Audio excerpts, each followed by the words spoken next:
Hi guys, цэнхэр хүзээлтийн сувгата тавтай морил. Өнөөдөр та бүхэнд 2017 онд нээлттэй хийсэн The Williams гэх нэртэй найруулагч Жун Бенгелийн найруулж бичсэн адал явдал аллах хөшөө авалтаар дүүрэн киног ярьж өгье.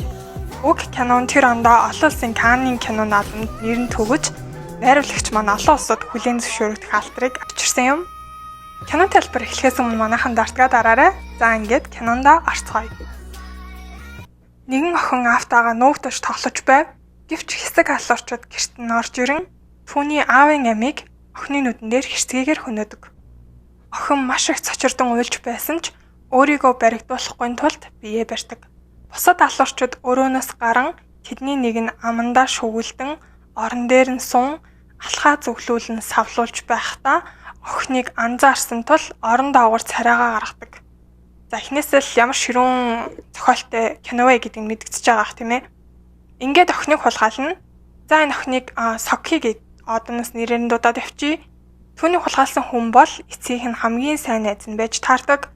Сокигийн аав хууль бус ажил хийдэг нөхөр байсан бөгөөд үүнээс олсон бүх ашгаа сайн найзтайгаа хуваалцаж байсан боловч эцэст нь уралт үхэл болсон нинэ. Ингээд урагч найз нь охиныг нь хүний наймаачд худалдсан байна. Соки нэгэн өрөөнд нэг залуутай сууж байтал гинэт нууцлаг алуурчин орж ирэн түүнийг авардаг. Уг нууцлаг алуурчин Жунсан гэдэг. Жунсан бол энгийн алуурчин биш. Тэр алуурчдын мастер сургагч байдаг. Охины амьд үлдэх хүсэл эрмэлзэл болон өшөө хорслон алуурчин Жунсан түүнийг өөртөө авч сурахаар шийдэхэд хүргэнэ. Тэрээр дайснуудаа сургалтын бай болгон ашиглаж Сукийг сургаж өөрсдийнх нь нэг болгон өсгсөн. За ингээд багаас нь мэрэгчлээ алуурчин болохын тулд янз бүрийн аргаар сургадаг. Жунсаны сургалтын дүр нь маш хатуу. Бидний харж байгаачлан Тэвсгийн хамгийн хурдан өсөрч цуглуулсан хүн амьд үлддэг. Тэгээд түүнд ихний сургамж бол дайсандаа өршөөл үзүүлэх нь өөртөө харгислыг авчирдаг гэж хэлдэг. За мөн дараачийн нас бид хүрсэн үед нэг хичээл явагдаж байх бөгөөд энэ нь төвчээр ба амьд үлдэхийн төлөө байдаг. Жунсан сурагчдынхаа хөлийг нь хүнд чулуунд хүлээд гүн ус руу шиддэг. 5 минутын дараа л Жунсан олсыг тайлах утгыг усан дунагадаг. Тэднийг амь насаар ингэж тэмцэлдүүлдэг. Ингээд дадлагччид нэг нэгээрээ амьсгалаа авч чадахгүй бууж өгөөд гарч ирдэг. Гэсэн чинь Соки ерөөсөө гарч ирдэггүй. Ингээд 1 минут өнгөрөнгөт Жунсан маань шууд ус руу шумбаж ороод Сокиг татан гаргаж ирдэг. Тэгсэн чинь Соки зүг зүгээр байдаг. Ингээд амьсгалаа 6 минутын турш төгжиж чаддаг чадвартай болсон нь. Манай хүн Жунсанаар тоглосон байдаг. Цаг хугацаа улиран өнгөрч тэдний хооронд хайр сэтгэлийн харилцаа үүсдэг. Мөн Соки тус байгууллагын шилдэг алуурчтай нэг болсон. Түүний цорын ганц хүсэл нь аавынхаа өшөөг авах. Соки эцэст нь эцгийнхээ алуурчныг буцаж ирэхэд нь барьж авах боломж олдох үед хөвшин үнэг түүний бодож байснаас илүү залтай байж таарна. Тэр ангуучлахын оронд түүнд уурах тавьсан байдаг.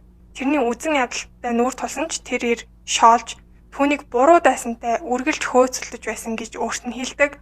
Тэр би чиний эцгийг алаагүй. Тэр бол миний дүү. Би хизээч ийм зүйлээр гараа бохирдуулахгүй гэж ячтай хэлдэг. Соки хариу үйлдэл үзүүлж амжаагүй байтал нэгэн хацан чимээ ард нь гарна. Тэр нэг залууг шалгуулахаар явуулсан боловч хоолойг нь хэрцэн байдалтай байхыг олно.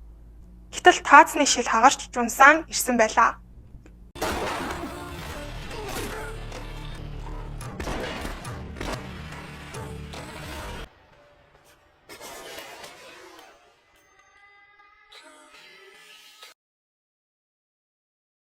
Ингээд Жунсан болон эцгийнхэн сайн найз хоёулаа бууга барилцсан нүүр тулдаг боловч хэсэг зур эргэлзэн энэ нь бие биенээ нэг л таньсан мэдрэмжийг өгдөг. Харин Жунсан хамгийн түрүүнд буудав. Тэрээр анх удаага алхтаа эргэлздэг. Соки хүртэл энд нь маш их гайхдаг. Хэрцгий өршөөлгүй алуурчин маань яагаад энэ үед эргэлзсэн бол манай Сокигийн сэтгэл нь улам татагддаг. Гэхдээ Соки эцгийнхээ өхлийн цаад үннийг олж мэдэх хүртлээр түүнтэй гэрлэхгүй гэдэг байсан ч түүний өшөө авах хүсэл нь аажмаар алга болон Соки Жунсан хоёр маань хормоо хийдэг. Ингээд тэдний бал сараараа явж байхад Жунсанд яаралтай дуудлага ирдэг бөгөөд тэрээр асуудлыг шийдэхээр яарвчлав. Сокигийн хизээч төсөөлөөгүй зүйл бол түүний дараа гарсан аимшигтай нэг мэдээ дуулсан Жунсан өхлийн өрхөнд орсон байдаг. Тэр маш харгас эртгийгээр алуулсан бөгөөд түүний царайнд танигдахын аргагүй болсон байв. Түүний туслах нь Сокид Жунсан эцгийнх нь алуурчныг аль хэдийн олсон гэж хэлсэн. Хормын бэлэг болгон тэрээр түүнээс өшөө авахар төлөвлөж байсан ч эцэст нь өөрийгөө золиослжээ. Саяхан ингээд өх сондгийн сэтлээсээ салаад 50 амьдрах гэсэн боловч нөхрөө бас харгас эртгийгээр хүнд алуулчихж байгаа учраас манай Соки өшөө авалт уур хилэнгээр дахиад л дүүрдэг. За ингээ ямар ч алдах зүйлгүй болсон Соки маань дайсныхаа өрлөө шууд дайран ордог. Тэрээр нэг давхраас нөгөө давхар руу буунаас сутга руу шилжиж цохилт бүр нь үхэлт хүргэж хинч түүнийг зогсоож чаддаггүй.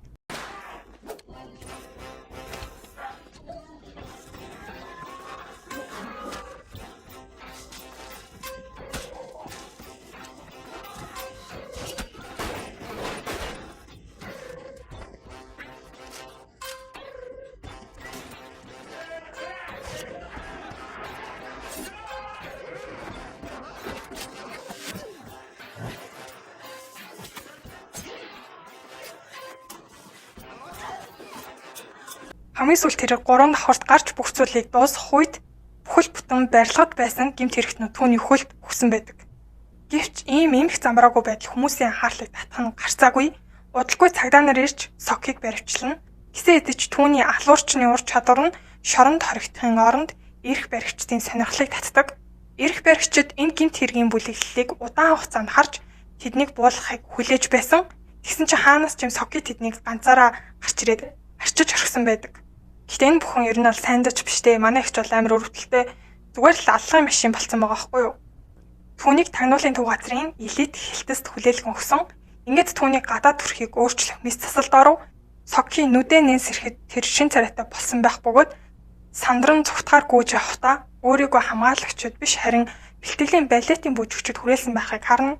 Ингээд цааш галтогооны өрөөнд ордог. Тэнд тогооч нар дүүрэн байх бөгөөд дараагийн гарц руу шилжихэд урлагийн тайзанд хүргэнэ. Хацралтай түүнийг ингээд хүн барьцаалаад явж байхад хинч хариу үйлдэл үзүүлдэггүй. Ингээ хувцас салах өрөө нүрэ бодож буй эмэгтэйчүүдээр дүүрэн өрөөнд ороход тэд зүгээр л хайхрамжгүй харцаар хардаг. Яг л иймэрхүү эмх замраагүй байдал нь хэвийн үзэгдэл мэдтэд хардаг. Ингээд нэгэн халмаг өстэй эмэгтэйтэй тааран Соки зүгтгтэн тусалдаг. Түүний эцсийн гарц мэт санагдсан хаалгаар харахад тэр дээвэр дээр гарч ирнэ. Ганцхан гарц байсан метрийн зайд хашлага руу өсрөх хүсрэлт байв. Өөр сонголт байгаагүй. Соки эмэгтэйн араас даган өсөрдөг. Гэвч агаарт эмэгтэй гинт буу гаргаж ирээд түүнийг бууддаг. Соки буудлан доор байгаа хавийн савн дундаг. Сокиг манд буутсан учир нь үл мэдэгдэхийн халмаг өстэй эмэгтэй Квансок гэдэг. Тэрээр энэ байгууллагын удирдагч. Энэ бодлого нь өвлийн аюултай буудлага биш бөгөөд тэдний байгууллага нь утгах ёслолын нэгэн хэлбэр байдаг. Соки ямар ч амьдрах хүсэлгүй байгаа бөгөөд яагаад түүнийг энд байлгаад байгааг нь асуухад Квансок түнд өөрийнх нь эхо зургийг үзүүлдэг. Ингээд 2 сартаа жирэмсэн болсноо мэддэг. Яа за кино гэж манай ихчиг одоо яа гэдэг юм бэ те. За ингээд манай Соки ихчэд амьд үлдэх дахиад нэг шалтгаан үүснэ. Хүүхдийнхээ төлөө Квансокийн санал болгосон ямар ч нөхцөлийг хүлээн зөвшөөрөхөд бэлэн байдаг. Квансокийн түнд санал болгосон нөхцөл нь тагнуулын байгууллагад 10 жил ажиллах ёстой. Хэрв тэр энэ хугацаанд өөртөө даалгасан бүх даалгавраа биелүүлж чадвал түүнд хүүхдээ өсгөн хүмүүжүүлж жирийн хүн шиг амьдрах, шинэ амьдрал олгох болно гэж хэлдэг. Угаасаа манай ихчэд одоо гарц байхгүй л те. Ингээ хүлээн зөвшөөрөөд бэлтгэлийн байранд тэрээр зөвхөн байлдааны ур чадвараа дээшлүүлээгүй. Тэрээр хоол хийж, нүүр бодолт хийж, бүжиглэж тэрч байтугай тайсны зүүжигт тоглож сурсан байдаг. Энэ бүхэн иргэний энгийн дүр төрхийг бий болгохын тулд юм. Ингээд тэрээр хөөрхөн охинтой болдог. Ээж байх нь түүний итгэл найдварыг сэргээн Соки бэлтгэл сургуультаа бүх талаараа ахиулж эрх сорилтод бэлэн гэдгээ нотолдог. Удалгүй Соки анхны даалгавраа хүлээж авлаа. Хэрв тэр амжилттай бол эцэст нь гадаад ертөнцид хөл тавьж нууцлаг амьдралаа эхлүүлэх боломжтой болно. Өөрийгөө бүрэн гүйцэд батлахаар шийдсэн тэрээр энэ даалгаварт өмнөх бүх даалгавруудаас илүү нухацтай хандна. Тэрээр даалгавраа алдаагүй гүйцэтгэдэг. Энэ нь түүнд удаан хүлээсэн эрх чөлөөг нь авчирдаг. Ингээд Квансок түүнд шин дүр төрх, гэр орон, охинтойгоо амьдрах боломжийг олгосон. Хэдий тэр ирээдүйн томилолтоор дахин дуудагдана гэдгээ мэдж байсан ч одоохондоо л маш баяртай байна. Охин нь анх удаа бодит ертөнцийг мэдэрч чадсан. Гэсэн хэдий цацралтай зүйл тохиолдсон нь Соки түүнийг нэг итгээд ажиглаад байгааг мэддэг. Түүний шинэ хөрш болох Хянсуг гэхээр түүнийг ихэд сонирхож байна. Хянсуг нүүж ирсэн цагаасаа л гоо үзэсгэлэнд татагдчихсэн. Тэрээр түүнтэй харилцах бүх шалтгааныг олсон бөгөөд байн гуурт нийлдэг ханддаг. Гэвч Соки ер нь аль тусардахын оронд боломжлсон учраас Квансок руу залгаад түүхийг шалгахыг хэлдэг. Квансок Хянсуг жирийн хүнээс өөр юу ч биш гэдгийг хэлнэ. Энийг сонсон Соки эцэст нь ер нь бол хамгаалтаас сулруулдаг. Ингээд цаг хугацаа өнгөрөхөд Хянсуг зүгээр ч нэг царайлаг залуу биш, илдэг, дулаахан, түүнд болон охиных нь хувьд гайхалтай халамжтай нэгэн болж хувирдаг. Бяцхан охин нь хүртэл хажуу айлын дур булаан махыг биширнэ. Хамгийн хацралтай зүйл бол хоёулаа хамгийн хайртай хүмүүсээ алдсан явдал нь байдаг. Яг л тэдний учрлыг хувь тавилан бүрдүүлсэн мэт. За ингээд удалгүй дахин даалгавар ирнэ. Энэ удаа сайн найзтайгаа цуг томилогдсон байдаг. Тэд дуудлагын охидын дүүрт хувирч хүний утаснаас нууц мэдээллийг гаргаж авахаар болдог. Соки файлуудыг USB диск руу амжилттай хуулж авлаа. Гэвч тэр ариун цэрийн өрөөнөөс буцаж ирэхэд баригдсанаа ойлгодог. Ингээд хурдан давталгаанд орон түүний өрсөлдөгч нь жирийн нэг сонирхогч биш, түүний тулааны ур чадвар нь гайхалтай байв. Гэхдээ маш сайн сургагдсан Соки шиг хурдан байсангүй түүний найзтайгаа цутгах гэж байтал үн чарах зэр гинэт тэдэн рүү дайрдаг. Ингээ хэдхэн секундын дотор түүний найзын амийг хөнөдгөө. Энэ нь түүний уурыг хүргэн түүнийг бүр мөсөнгүүцээчдэг. Даалгавар амжилттай болсон ч тэр цорын ганц үнэнч найзаа алддаг. Дараа нь Консакийн хүүтэн хайхрамжгүй байдал нь нэг зүйлийг маш тодорхой болгоно. Соки агентлагийн хэрэгсэл болохоос биш өөр зүйл биш байв. Энэ харигс хэрцгий байдал түүнийг бүрэн ганцаардуулахад хүргэнэ. Гэртээ буцаж ирээд тэр уу гашуугаа дарахыг хичээж угаалгын өрөөг төвжин байхад Хянсуг түүнийг аргатдаг. Тэр охиныг нь эзгүүд нь насран халамжлаа зогсохгүй түүнд маш их хэрэгтэй байсан тэр нэг дулаан татварлыг өгдгөө. Хянсугтай гэрлэхийг хүсдэг. Охинд нь ямар нэгэн зүйл тохиолдсон бол түүнийг асарч чадах цорын ганц хүн нь тэр. Тиймээс тэр Консугт хүсэл гаргана. Түүнийг гайхшруулсан Консуг үүнийг зүгээр ч нэг зөвшөөрөөгүй тэр гэрлэлтийг идэвхтэй дэмждэг. Соки мдээгүй байсан зүйл нь Хянсун түүний алхам бүрийг хянах үүрэгтэй тагнуулын ажилтан байсан юм. Гэтэ манайхан буруу сүргээр битээ ойлгоорой. Манай Соки хичээн харгас хэртгийн сургуулалд боломжгүй даалгавруудыг хэрхэн даван туулж байгааг нь хөндлөнгөөс хараад түүнд дурлсан байдаг. За ганц удаа ч гэсэн манай Соки азгүй байсангүй те. Тэр өөрт нь чин сэтгэлээсээ хайртай нэгнийг оллоо. За ингээд хурмаа яг хийх гэжсэн чинь гай газар доороос гэж хуучны дайсантайгаа уулздаг. Энэ бүсгүй Кимсон гэдэг. Үүний хажуугаар Соки ахиад хуримдаа хүн алах тушаал авдаг. Эмэгтэйчүүдийн харин цэврийн өрөөний агаар жуултын амнаас тусгай мэрэгэн буулагч винтов ашиглан бэлтгэлээ бүрэн хангасан тэрээр даалгавраа гүйцээчээд юу ч болоогүй юм шиг хуримдаа буцах хүсэлтэй байв. Гэвч дурангаар байгаа олох үед түүнийг цочирдуулсан зүйл нь Жунсан харагддаг. Хурим үргэлжилж байсан ч Соки өмнөх дурсамжиндаа очин энэ нь эмх замбраагүй байдалд оруулна. Энэ хооронд Хянсу Консакос яагаад Сокиг хурмынх нь өдөр даалгавар өгч байгаа юм бэ гэж асууж байтал тэднийг мдээгүй байхад нь Жунсаны туслах нь биз газрын нөгөө талд чагнаж байсан бөгөөд Жунсанд дамжуулдаг. Одоо Жунсан Сокийн үнэхээр хэний төлөө ажиллаж байгааг бүрэн ойлгоо мэдчихнэ. Сокиг тагнуулын байгууллагаас уруулахын тулд Хянсу болон Консак хоёрын яриаг нууцаар бичиж аваад Соки руу шууд илгээчдэг. За ер нь л юу болоод байгааг бүр ойлгоо олчлаа. Хүсэн Жунсан эргэж гарч ирээд тэгээд бант утгах гэдэг насан. Соки маань интернет кафед бичлэгийг ганцаараа тоглоулан сууж байдаг. Түүний хувь тавилан гэж бодож байсан хайр нь маш нарийн зохион байгуулалттай худал хуурмаг зүйл байв. Тэрээр энэ бүх хугацаанд тагнуулын байгууллагын хараа хяналтанд байсан. Хянсу хизээш түүний сайхан сэтгэлтэй хурш байгаагүй гэдгийг ойлгодог. Түүний гэрлэлт хүртэл агентлагийн төлөвлөгөөний нэг хэсэг байсан байдаг. За энэ бүхэн манай хүнд бас дахиад сумшиг тусна. Ингээ манай хүний уур амар хүрээд Жунсантайгаа эргэж холбогдоод үнэж байдлыг нотлохоо болгоод түүнд тагнуулын зарим мэдээллийг нууцаар дамжуулцдаг. За ингээд Жунсаны зайлмих бол төгс ажиллаваа гэж. За одоо л зөвхөн хамгийн муухай үйл явдал эхлэх зах шиг байна. Энэ тагнуулынхаа мэдээний тусламжтайгаар тэрээр өрх тавиад алуурчин Ким Соныг амжилттай барьж аавна. Гэтэ тэр Сокиг үзий яддаг байсан ч нэг ч удаа тагнуулын байгууллагаас урах тухай бодож байгаагүй. Жунсан ураг шалгаж түүнийг хэрцгийгээр тамлан зовоогоод Сокигийн уралтыг илчлэх үед Кимсон үннийг мэддэг. Ингээд Соки тагнуулаас урвсан тул гол сэжигтэн болно. Жунсаны хүмүүс тагнуулын алтны цуваг хотолтод оруулж Сокиг амжилттай гаргана. Жунсаныг хараад бүх эргэлзээ нь арилах шиг болно. Одоо түүний бодож байгаа зүйл нь охиныхоо тухай юм. Яран охин дээрээ ирэхэд барилга тэр чигтээ дэлбэрдэг. Хянсу дээд давхраас охиноо тэврэн өнөө Соки яран очиход охиныхоо аюулгүй байдалд санаа зовж байсан ч хүүхдийн амнасыг сүүлийн мөчөд Хянсу авран амьсгал хураадаг. Уй гашуудаа авцсан тэрээр үүнийг хийх хэрцгий хүн бол Консак гэдгийг бодож олдог. Тэр нэгэн удаа Сокиг урд нь хаалж байсан зүйл нь хэрвээ тэр цухтгийг оролдох юм бол тэр болон түүний охин хоёулаа аимшигтэй төгсгөлтэй тулгарх болно гэж хэлж идэг.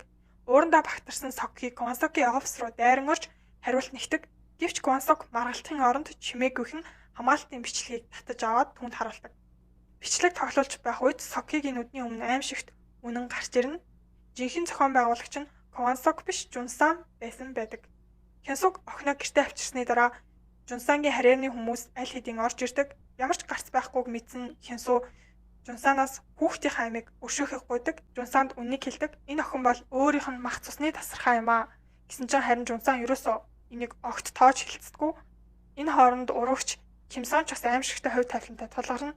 Ингээд тэр гэрт нь бөмбөгийг дэлбэлсэн байдаг.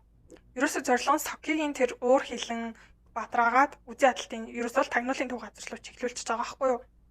Ер нь бол Жунсан хизээч алуурчдын сургагч байгаагүй мэлээ. Тэр яг бүхний ард жинхэнэ ер нь бол эзэн байсан бүх зүйлийг зохион байгуулсан нөхөр байж таардаг.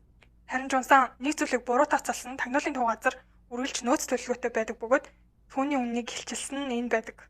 За ингээ өвшин авалтын байна эцэст хуучин нөхөрлөн чиглэнэ. Ингээд Жунсантай тулгарх үед тэрээр хариулт нэгтэг. Харин Жунсан дүрс хээч санаа зовдөггүй. Бүх зүйлийг бол хүлээн зөвшөөрдөг. Энэ бол түүний бүх загвар, түүний тушаалыг ямар ч эргэлзээгүйгээр дагаж мөрдөх төгс алуурчныг бэлтгэх ийм мастер төлөвлөгөө байсан гэж ярьдаг. Ингээд сэтгэл хөдлөл бол эмэгтэй алуурчин хүний хувьд хүлийн аюултай сул тал. Түүний гарт буу байсан ч тэрээр ил цангоод Жунсанд зүгтах төгс боломжийг олгосон ч тэдний зодолтон ширүүсч дээд давхраас өмнө доод байгаа машина мөрөгдөг. Ингээд Жунсан ч зогссонгүй тэр эргэлзээгүйгээр тэр болон түүний хүмүүс хурдан зогтдог.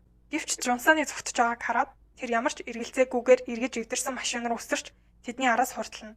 Ингээд тэр хоёр маш хэрцгийгээр хоорондоо тулалддаг. Тэдний тулалдааны замд маш олон хүмүүсийн амнаас ирсдэг. Хамгийн гаж юм нь ингээд хоёулаа амтай голтой болох хүртлээр хоорондоо тулалдаад бүр нэг амьд хөтөл шиг болцсон хэрнээл Сокиг үргэлжлүүл удирцаар л байдаг. Соки тэгэхээр нь хэсэг зур ажигладаг. Тэгсэн тэр ямар үйлдэл гаргадаг гэт тэрээр амандаа шүгэлддэг. За нөгөө л хараал ицсэн шүгэл. Эцэст нь Жунсан Сокигийн ингээд бүр ийм удаан хугацаанд хайж исэн тэр хүн болох нөгөө аавынхын жинхэнэ алуурчин байж таардаг. Ингээд манай Соки ямар ч өршөөлгүйгээр түүнийг үгүйх хийснээр кино маань төгсдгөө. За кино маань та нарт хэр санагдав? Ямар ч хэсэг үзэхэд бол амс хийх завж хөл ерөөсөө өгөөгүй. За тайлбар үзсэн сэтгэлээ комент дээр үлдээгээрэй. Мөн биднийг дэмжиж сабаа дараарай. Дараагийн дугаар хүртэл баяртай.